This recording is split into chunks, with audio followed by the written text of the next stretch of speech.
Good day, everyone, and welcome to the premium video newsletter for July 30th, 2013. Starting with the fundamentals, today we had the Consumer Confidence Report released before the opening. The index dipped to 80.3 from upwardly revised 82.1 in June.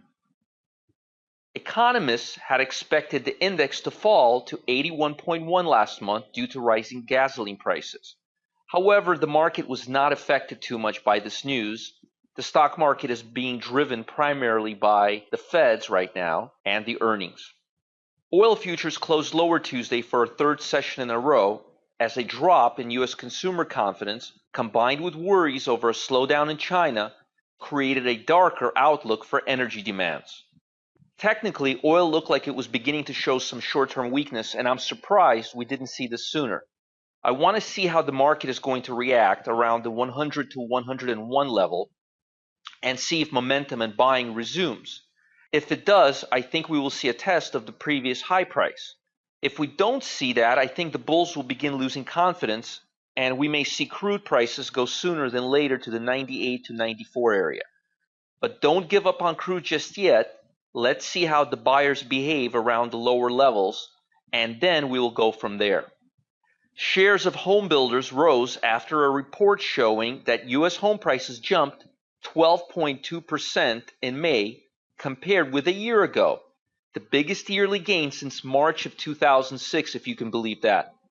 In yesterday's video newsletter, I discussed the long-term view of this sector, and each week I'm becoming more and more bullish with the home building sector. Right now, the home building sector is in a upslope channel, and there's some opportunity to trade to the upside. I wouldn't take the trade to the downside because the trend is up, and I will only trade channels if the channel is wide enough and in the direction of the trend.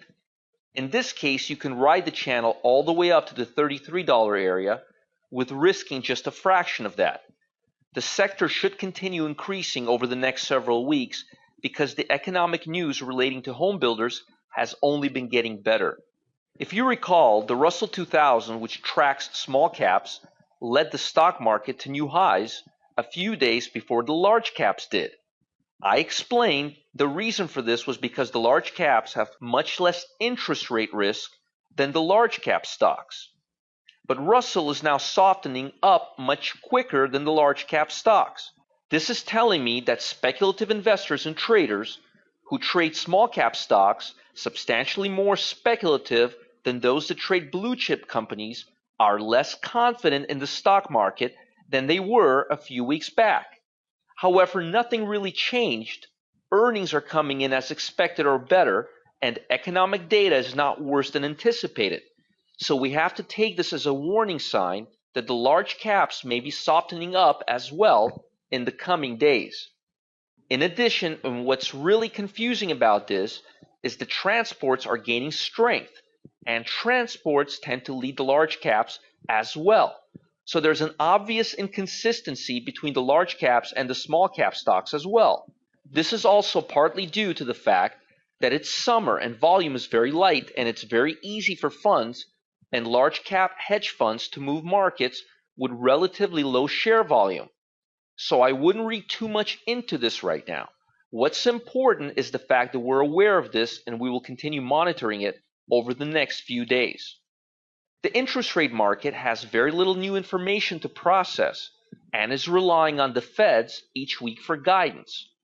The 10-year bond is waiting for the Feds to give further clues as to the stimuli program and to the future of the economy. The triangle pattern is symmetrical, so the breakout could either go up or down. Everything is pointing to the downside breakout because the long-term trend is down. However, I'm secretively hoping the breakout will be to the upside. I'm very bearish on bonds long-term and believe interest rates are going to go way up. So bond prices will be going down, and I mean into the double digits down.